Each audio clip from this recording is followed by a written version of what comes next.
Hello everyone. तो आइए प्यारे बच्चों, आज हम शुरू कर रहे हैं आपकी कक्षा 6 का गणित प्रकाश की जो आपकी किताब है उसमें से उसका लेसन नंबर 5 है जो अभाज्य समय। तो वीडियो शुरू करने से पहले आप सभी से एक रिक्वेस्ट, अगर आप चैनल पर नए हैं तो चैनल को सब्सक्राइब जरूर करें, वीडियो को लाइक करें और अपने दोस्तों मित्रों में शेयर भी जरूर करें। तो आइए शुरू करते हैं।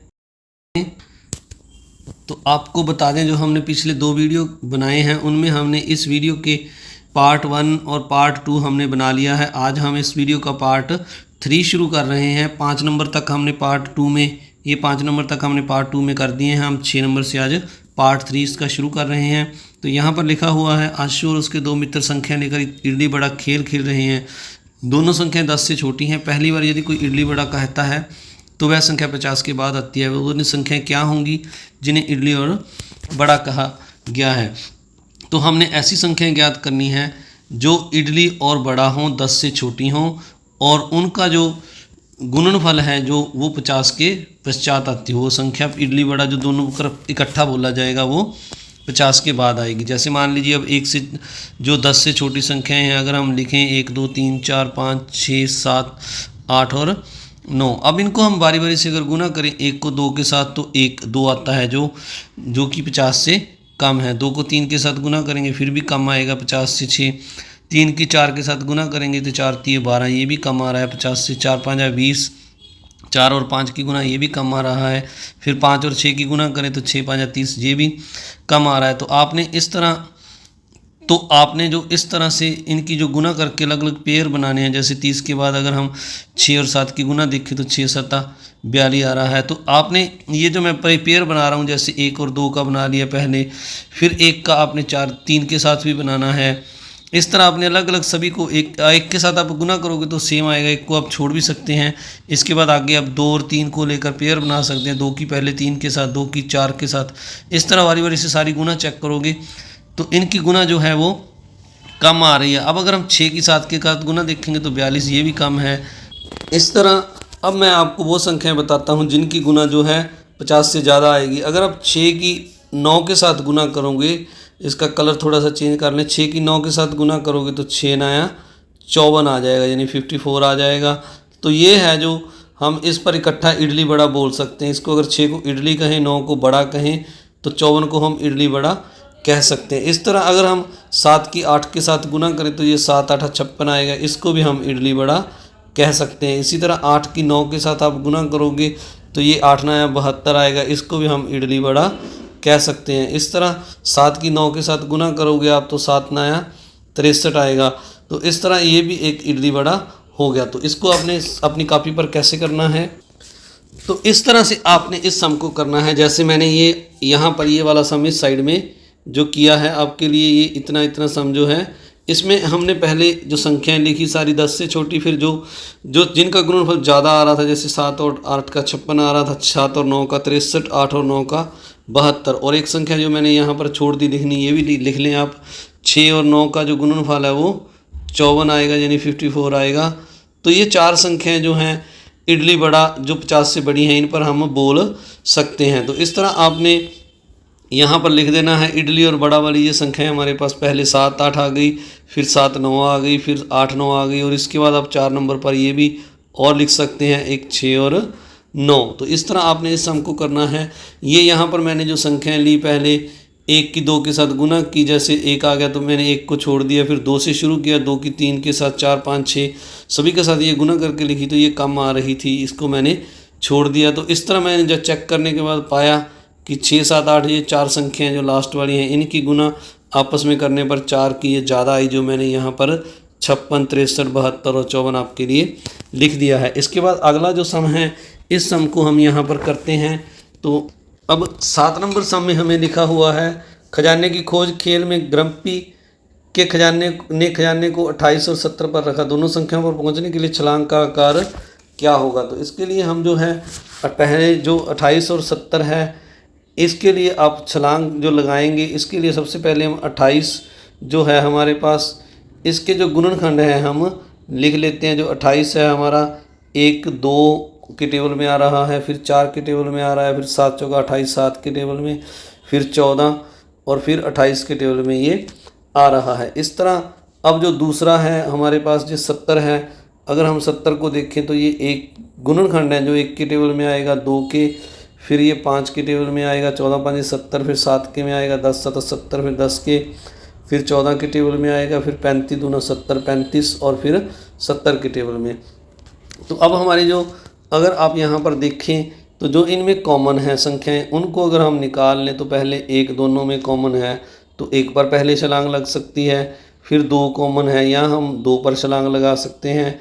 इसके बाद आगे जो इनमें साझा है वो 7 है तो उसकी छलांग या 7 पर लग सकती है, 7 लिख देंगे। और यहाँ इसके बाद कोई और संख्या 14 रह गई है तो हम 14 पर वो छलांग लगा सकते हैं। तो उनकी जो छलांग का आकार है यानी इन जो पहाड़े हैं दोनों में कॉमन है तो ये उसकी छलांग है। तो आइए इसको भी आप कॉपी पर कैसे लिखेंगे देख लेते हैं।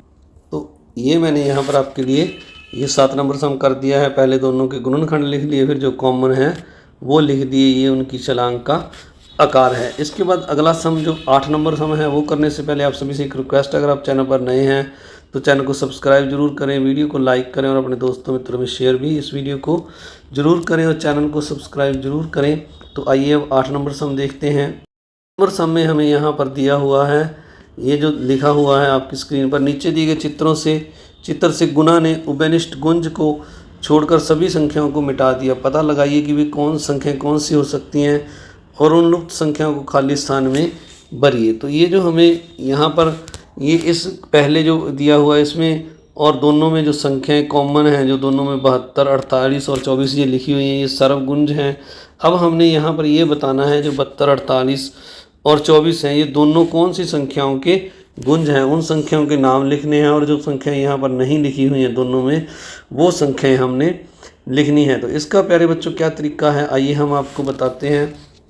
पहले अगर आप यहाँ पर पहली जो संख्या 72 है या 24, जैसे 24 ले लेते हैं हम, तो 24 जो टेबल में आ रहा है जिसमें जो इसके गुणनखंड हैं उनको हम लिखें। पहले ये 2 के टेबल में आएगा, फिर 3 के टेबल में आएगा, फिर 4 के टेबल में आएगा, फिर ये 6 के टेबल में आएगा, फिर 8 के टेबल में आता है ये, फिर 12 के टेबल में आता है, उसके बाद ये 24 के टेबल में आता है। तो ये जो संख्याएं हैं इसके गुणनखंड हैं। इस तरह आगे जो हम अगर 48 को देखें तो 48 जो संख्याओं में आता है उनको अगर हम लिखेंगे तो 48 के लिए अगर देखें आप तो 2 के टेबल में आता है 48, इसको थोड़ा सा ऊपर करके लिख लेते हैं, फिर हम 72 के भी लिखेंगे। तो 48 के अगर आप देखेंगे तो 48 जिन में आता है वो संख्याएं हैं जो ये हमारे पास 2 है, फिर 3 है, फिर 4 है, फिर इसके बाद 6 है, फिर 7 8 है, 9 के बाद 10 11 12 के टेबल में आता है, ये 13 14 15 16 के टेबल में आता है, ये 16 के बाद अगर आप देखें तो ये 24 के टेबल में आता है, फिर 48 के टेबल में। इसी तरह आप 72 के लिख लेंगे। तो मैंने जो अलग अलग लिखे हैं आपको दिखाता हूँ स्क्रीन पर। तो ये आपकी स्क्रीन पर हैं तीनों। जैसे पहले ये जो है मैंने 24 के लिखे हैं ये गुणनखंड, फिर 48 के लिखे जिन टेबल में आता है। इसी तरह ये जो नीचे है मैंने जो है 72 के जो हैं जिन में आता है 72 ये सारे लिख दिए हैं, 2 3 4 6 8 9 सारे ये 72 के टेबल में लिख दिए हैं। अब इनमें से हम जो सार्व गुणनखंड निकाल लेंगे जो सभी में है इनके, तो इनको जैसे मैंने नीचे किया है आपके लिए। तो ये देखिए जो सभी में है, जैसे यहाँ पर अगर आप सभी को इकट्ठा देखें तो 2 जो है सभी में है, तो 2 एक सभी का गुणनखंड हो गया, ये 48 में भी है। फिर इसके बाद अगर आप देखें 3 देखें तो 3 भी सभी में है, तो 3 तीनों में है, पहले 2 लिख दिया, फिर 3, फिर 4 जो है सभी में है, फिर जो 5 के बाद 6 है, 6 भी सभी में है, 6 लिख दिया सर्व गुणनखंड, फिर 8 तीनों में है, फिर इसके बाद 12 भी तीनों में है और 24। तो ये सभी में मैंने ये 8 12 24 जो है निकाल कर इनको यहाँ पर लिख दिया, ये इसके सर्व गुणनखंड हैं। तो अब हमसे जो प्रश्न में पूछा गया था उन जो छोड़कर सभी संख्याएं नीचे दिए गए चित्र में से गुणा ने उभयनिष्ठ गुंजों को छोड़कर सभी संख्याओं को मिटा दिया। पता लगाइए वे कौन सी संख्याएं हो सकती हैं, उन लुप्त संख्याओं को खाली स्थान में भरिए। तो ये जो प्यारे बच्चों 2 3 6 4 6 8 12 आ गए, ये जो हैं हमें डायग्राम में दिए हुए हैं। ये 24 48 और 72 जो 3 संख्याएँ दी हुई हैं ये, और तीनों ये 24 48 और 72 ये 2 के भी गुंज हैं, सभी 3 के भी गुंज हैं, फिर 4 के भी गुंज हैं, 6 के भी, 8 के टेबल में भी तीनों आते हैं, 12 के भी और 24 के भी। तो इस तरह से जैसे मैंने आपको सामने दिखाया, ये 2, 3, 4 और इसके बाद 6, 8 और इसके बाद 12 और 24, ये सभी टेबल में ये जो हैं 72, 48 और 24 हैं, ये आ रही हैं। तो आप यहाँ पर जैसे मान लीजिए यहाँ 4 लिख दीजिए, ये 4 के भी गुंज हैं। फिर इधर आपने 8 लिख दिया तो ये 8 के भी गुंज हैं। तो इस सब साइड पर आपको 8 का टेबल पूरा लिखना है। जैसे 8, 8 के बाद 16, फिर 24 यहाँ पर है। 24 के बाद आप आगे चलेंगे तो 8 चौका 32 लिख देंगे। फिर 8 5 40, 8 6 48 यहाँ पर है। फिर आगे 8 7 56 लिख देंगे। 8 8 64 लिख देंगे। 8 9 72 यहाँ पर है। 10 8 80 लिख सकते हैं। इसी तरह इस साइड में आपने 4 का टेबल पूरा कर देना है। 4 दूनी 8, 4 तिये 12, चौको चौकी 16। इस तरह आप 4 का टेबल है जो जहाँ पर 72 है यहाँ तक आप यहाँ 72 को छोड़ के 64 तक यहाँ पर 4 का टेबल लिख देंगे। पर मैंने थोड़ा सा बड़ा टेबल लिया है क्योंकि ये कॉलम सर्कल थोड़े से छोटे थे। तो जैसे हम यहाँ पर अगर आप 4 की बजाय यहाँ पर 8 लिख दें और यहाँ पर 12 लिख दें, तो मैं इसको थोड़ा सा आपको जूम करके दिखाता हूँ। तो ये देखिए मैंने लिख दिए हैं सारे। ये इस तरह से ये 8 के गुंज लिख दिए हैं इस साइड में 80 तक, और इस साइड में मैंने 12 के गुंज 96 तक लिख दिए हैं। अब जो इनमें कॉमन थे, ये जो हैं 8 के टेबल में भी आ रहा है 72 और 48, और 12 के टेबल में भी 24, 48 और 72 ये आ रहा है। तो इस तरह आपने 8 नंबर सम करना है। आइए अब 9 नंबर सम को देखते हैं। तो 9 नंबर सम में हमें दिया हुआ है, आगे 9 नंबर सम में लिखा हुआ है, एक सबसे छोटी संख्या ज्ञात कीजिए जो 7 को छोड़कर 1 से 10 तक की सभी संख्याओं का गुंज हो। तो प्यारे बच्चों, इसके लिए हमें जो 7 को छोड़कर बाकी जो सभी संख्याएं हैं 1 से लेकर 1, 2, 3, 4, 5, 6, 7 को छोड़ दें आप, 8, 9, 10। तो इन जो सभी संख्याएं हैं इनका हम पहले एलसीएम निकालेंगे। इसके बाद हम आपको बताते हैं जो इनका एलसीएम आएगा वही जो है सबसे छोटी संख्या होगी, जो 1 से लेकर 10 तक सभी संख्याओं का गुंज होगी, पर जो है 7 का नहीं होगी। मतलब जो सभी संख्याएं हैं उनका गुंज होगा पर 7 का नहीं होगा। तो आइए देखते हैं। तो ये देखिए मैंने आपके लिए सभी का लघुत्तम निकाला है। पहले 2 पर हम इसको डिवाइड करेंगे तो 2 पर ये 2 डिवाइड होगा, 2 एकम 2, बाकी 3 ऐसे आ जाएगा। फिर 4 को डिवाइड किया, 2 दूनी 4, 5 ऐसे आ गया। फिर 6 को हमने भाग किया 2 पर तो 3 दूना 6 आ जाएगा। फिर 8 को किया, 2 चौके 8, 9 वैसे लगा दिया, और 10 को किया तो 5 दूनी 10 होता है, ये 5 आ गया। फिर 2 पर ये 2 और 4 जा रहा है, इसको फिर से बाकी संख्या हमने ऐसे ही लिखनी है। 2 को किया 2 एकम 2, और 4 को किया 2 दूनी 4, ये फिर 2 पर जाएगा तो इसको हमने 2 को फिर से 2 पर डिवाइड किया, 1 आ गया। बाकी 3, 5, 3, 9, 5 वैसे ही लिख ली। अब 3 पर आपने डिवाइड करना है तो ये 3 एकम 3 हो गया, ये भी 3 एकम 3 लिख दिया, ये तियो तियो 9, 5 दोनों ऐसे लिख दिए। फिर ये 1 3 रह गया, इसको दोबारा से किया तो ये 5 ऐसे लिख दिया। अब 3 को किया, 3 एकम 3, 5 ऐसे, फिर इसको 5 पर किया। तो ये संख्याएँ जो हैं हमारा लघुत्तम आ गया। इनको हम यहाँ पर गुना करके लिखेंगे। तो ये पहले हमारे पास जो है 3 बार 2 है, फिर 3 बार 3 है, 2 बार 3 है, और 5 एक बार। इनको गुना करके लिखेंगे। 2 दूनी 4, 4 दूनी 8, और 8 को 3 के साथ करेंगे, 8 तिया 12, 12 को 3 के साथ की 12 तिया 36। तो एक बार फिर से आप गुना देख लें।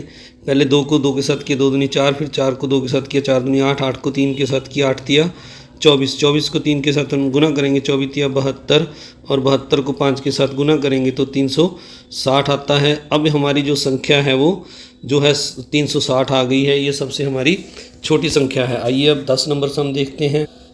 10 नंबर सम करने से पहले फिर एक बार फिर से आप सभी से रिक्वेस्ट, आप चैनल को सब्सक्राइब जरूर करें, वीडियो को लाइक करें, और अपने दोस्तों मित्रों में शेयर भी जरूर करें। तो 10 नंबर में लिखा है, एक सबसे छोटी संख्या ज्ञात कीजिए जो 1 से 10 तक की सभी संख्याओं का गुंज हो। तो इसमें हमने सभी संख्याएं लेनी है 1 से 10 तक की। जैसे ऊपर वाले में हम 7 छोड़ दिया था हमने, पर यहाँ पर सभी संख्याएं लेकर आपने इनका एलसीएम निकालना है, जैसे मैंने निकाला है। तो ये देखिए प्यारे बच्चों, सभी 1, 2, 3 जो है 4, 5, 6, 7, 8, 9, 10, 10 से तक सभी संख्याएं लिखकर हमने इनका एलसीएम निकाल लिया है। और एलसीएम निकाल कर अब हम इनको गुना करेंगे सभी को। तो इनमें जो है पहले हमारा जैसे 360 आया था गुना करने पर, अब इनमें 7 और ऐड हो गया है, तो हमने 7 से 360 को और गुना कर दिया है, तो ये 2520 है जो हमारा उत्तर आ गया है। तो इस तरह आपने इस 10 नंबर सम को करना है। आप सभी का जो इस वीडियो को देखने के लिए बहुत बहुत धन्यवाद। अगर आप चैनल पर नए हैं तो चैनल को सब्सक्राइब जरूर करें, वीडियो को लाइक करें और अपने दोस्तों मित्रों में शेयर भी जरूर करें। आप देख रहे हैं नंबर 1 एजुकेशनल चैनल VMC वैदिक मैथ क्लासेस। तो अगले वीडियो में हम इस वीडियो का पार्ट 4 करेंगे। Thank you very much.